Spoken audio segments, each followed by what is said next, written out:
اپنی جان و مال اور اہل و عیال کو ہر دکھ سے بچاؤ۔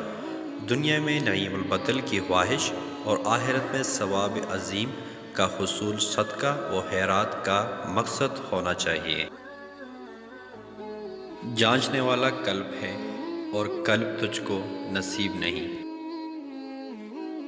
جان رکھو کہ اللہ ہر چیز سے خوب واقف ہے۔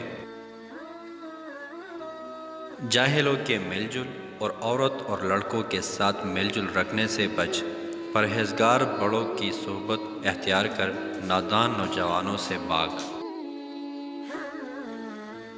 جانوروں پر ان کی برداشت سے زیادہ مشقت کا بوجھ ڈالنا ناجائز ہے، خواہ زمین جوتنے کا ہو یا بوجھ اٹھانے کا ہو یا سواری کا ہو۔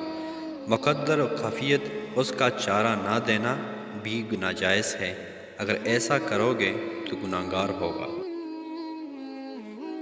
جب بندہ استغفر اللہ و اتوب الیہ کہتا ہے، لوٹ کر گناہ کرتا ہے، پھر یہی کہتا ہے 3 بار گناہ کے بعد چوتھی بار میں اس گناہ کو کبیرہ گناہوں کے فہرست میں لکھا جاتا ہے۔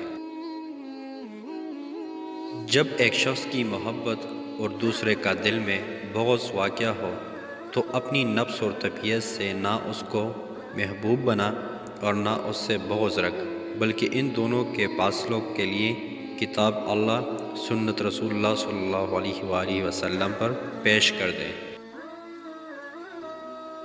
جب تم کسی کام کا ارادہ کرتے ہیں تو حق تعالی اس کے لیے اس کے سامان جمع فرما دیتے ہیں۔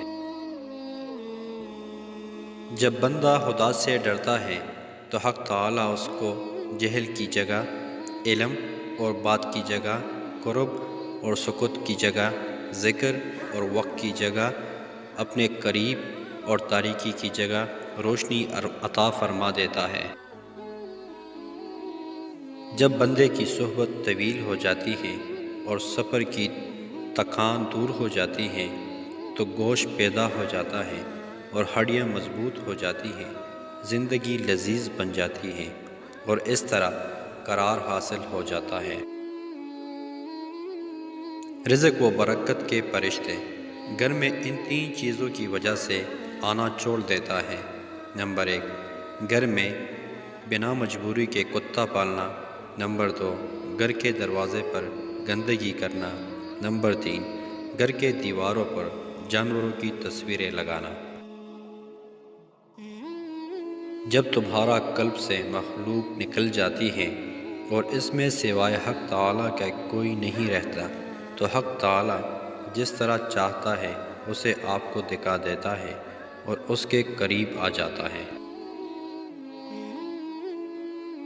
انسان کو جب کسی مقام پر ترقی ملتی ہے تو وہ خود پہچان لیتا ہے کہ اس کو کیا کرنا ہے اور کیا نہیں کرنا۔